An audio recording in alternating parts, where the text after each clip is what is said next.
வணக்கம். செல்வகுமாரின் அதிகாலை வானிலை ஆய்வறிக்கை. அதிகாரப்பூர்வ வானிலை அறிக்கைக்கு இந்திய வானிலை ஆராய்ச்சித்துறை அறிக்கையை பார்க்கவும்.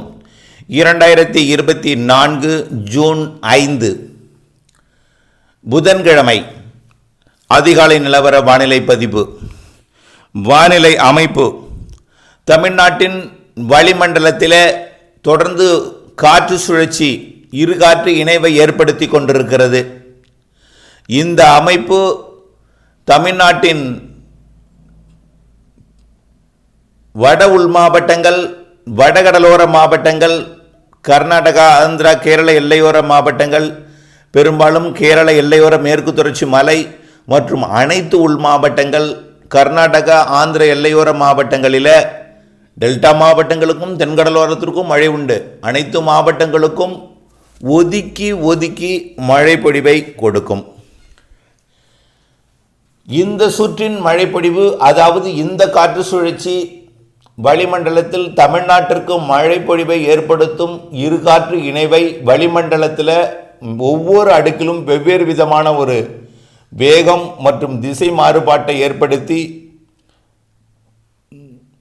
தமிழ்நாட்டின் மாவட்டங்களுக்குள்ளேயே மழைப்பொழிவின் பகுதிகளும் அளவுகளும் இடங்களும் மாறுபாடு ஏற்படுத்தும் வகையில் மழைப்பொழிவை ஏற்ற இறக்கத்துடன் 9ஆம் தேதி வரைக்கும், ஜூன் 9ஆம் தேதி வரைக்கும் கொடுக்கும்.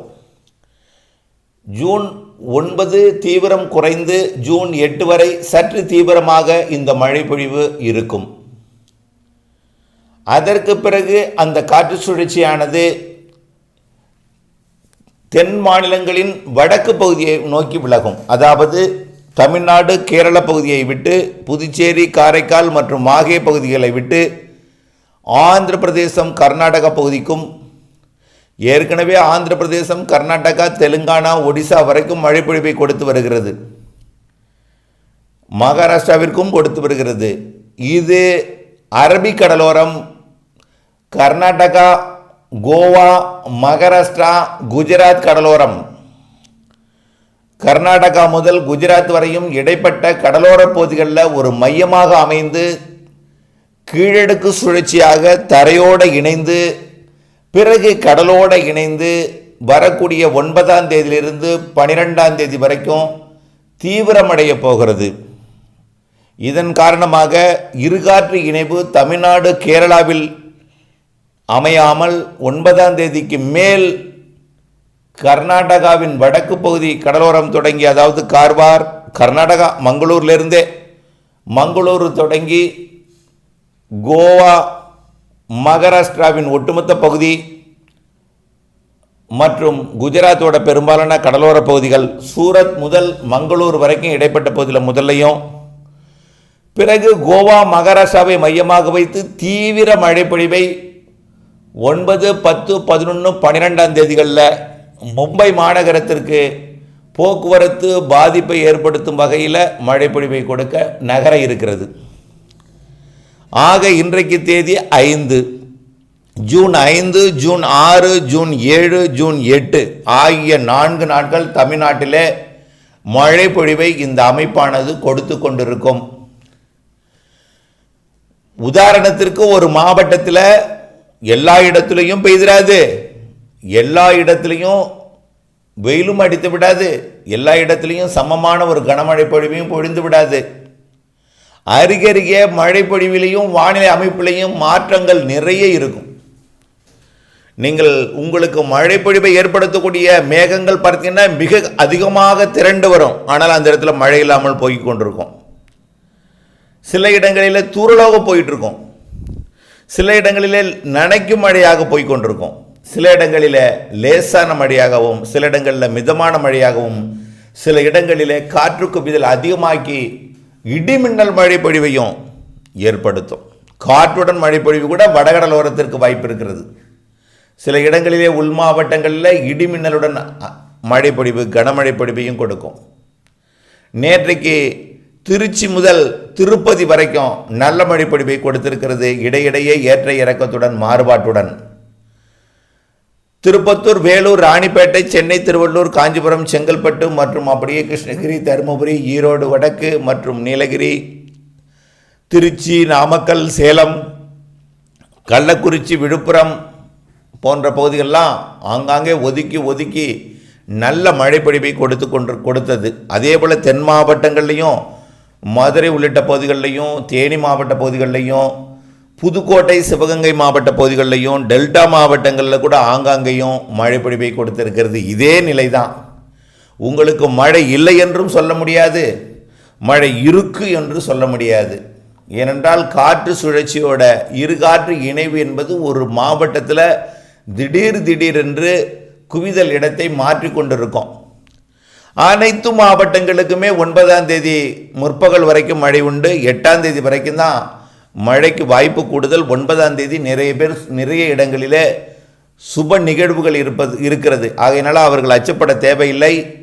8ஆம் தேதி வரைக்கும் கொஞ்சம் கூடுதல் பரப்பில் மழையும், 9ஆம் தேதி தீவிரம் குறைந்து ஒரு சில இடங்களில் மழை பொழிவையும் கொடுத்து 9ஆம் தேதிக்கு பிறகு விலகி 12ஆம் தேதி வரை கர்நாடகாவுக்கு வடக்கே அதிக மழை பொழிவை கொடுத்து பிறகு 15ஆம் தேதி வரை விலகி இருக்கும். இந்த சுற்றின் மழை 8ஆம் தேதி வரை என்பதை நினைவில் கொண்டும் ஒதுக்கி அனைத்து மாவட்டங்களுக்கும் மழை பொழிவை கொடுக்கும் என்றும், முதல் இடத்தை கர்நாடகா மற்றும் கர்நாடகா ஆந்திர எல்லையோர மாவட்டங்களும் வட உள் மாவட்டங்களும், திருவள்ளூர், சென்னை உட்பட வடகடலோர மாவட்டமும், புதுச்சேரி முதல் சென்னை வரை உள்ள மாவட்டங்களுக்கு கூடுதல் வாய்ப்பாகவும், அதிலே நம்பர் 1 இடத்தை ஆந்திர, கர்நாடக எல்லையோர மாவட்டங்களும், தமிழ்நாட்டின் வட உள் மாவட்டங்களும் நல்ல மழைப்பொழிவை பெறும்.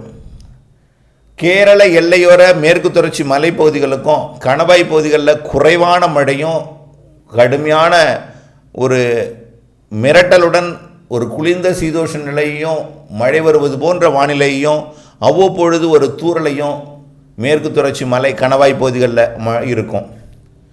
பெரிய அளவிலே மழை கொட்டியும் தீர்த்து விடாது கணவாயில்.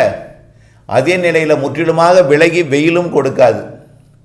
காற்றுடன், மேற்கு காற்றுடன் கூடிய வானிலை 8ஆம் தேதி வரை நீடிக்கும். 9ஆம் தேதி வரை தீவிரம் குறைந்து நீடிக்கும். அடுத்த ஒரு நாள் தென்கடலோரத்திற்கு உண்டு, டெல்டாவிற்கு உண்டு, தென் மாவட்டங்களின் உள்பகுதிகளுக்கு உண்டு, அனைத்து மாவட்டங்களுக்கும் உண்டு. குழப்பமான வானிலை அனைவருக்கும் உண்டு. ஆங்காங்கே மழை இருக்கும். ஒரு சில இடங்களில் கனமழை இருக்கும். ஓரிரு இடங்களில் அது இரு இடங்களில் அது மிக கனமழை பொழிவாக கூட கொடுக்கலாம். அந்த மிக கனமழை பொழிவு பெரும்பாலும் வட உள் மாவட்டங்கள், கர்நாடக எல்லையோர மாவட்டங்கள், ஆந்திர எல்லையோர மாவட்டங்களில் ஓரிரு இடங்களில் இருக்கலாம். இந்த வானிலை, இப்பொழுது இருக்கக்கூடிய இந்த மேகமூட்ட வானிலை, இப்பொழுது இருக்கக்கூடிய இந்த புழுக்கமான மேகமூட்டத்துடன் கூடிய வானிலை, ஆங்காங்கே மழைப்பொழிவை மதியத்திற்கு மேல் மாலை இரவிலே கொடுக்கும் வானிலை எல்லா 8ஆம் தேதி வரைக்கும். இன்னும் 4 நாட்களுக்கு இருக்கிறது. 9ஆம் தேதியும் ஒரு சில இடங்களில் தொடர்ந்து 10ஆம் தேதி விலகிவிடும் என்ற நம்பிக்கையுடன் இருங்கள். அதற்கு பிறகு நீங்கள் அறுவடை செய்யலாம், நீங்கள் உங்கள் பணியை செய்யலாம். ஒரு வாரத்துக்கு ஒரு இடைவெளி கிடைக்கும். ஒரு இடைவெளி முழுமையாக கிடைக்காது. எங்கேயாவது ஒரு இடத்துல மழையும் இருக்கும். காற்று மறைக்கும் பகுதிகளில் மேற்கு காற்றோட வேகம் கூடும் என்பதனால காற்று நுழையாத பகுதிகளாக நீலகிரி மாவட்டத்தோட மலை மறைக்கும் பகுதியோட கிழக்கு பகுதி, ஈரோடு வடக்கு, கொடைக்கானல் மலை மறைக்கும் பகுதியோட மதுரை மாவட்டம் வடக்கு மற்றும் திண்டுக்கல் மாவட்டம் நத்தம், இந்த இடைப்பட்ட பகுதியிலையும் அந்த நேரத்தில் கூட ஒரு இடங்களில் மழை இருக்கலாம். ஆனால் 9ஆம் தேதி தீவிரம் குறைந்து 15ஆம் தேதி வரை மழை விலகிய நிலையில் இருக்கும். ஆனால் இரு இடங்களில் இருக்கும். அது பெரும்பாலும் இந்த மலை மறைக்கும் பகுதிகளில் இருக்கும். மேற்கு காற்று அதற்கு பிறகு 9லிருந்து கூடி காணப்படும் 15ஆம் தேதி வரைக்கும். அடுத்த சுற்று மழைப்பொழிவு மிகச்சிறப்பாக இருக்கிறது.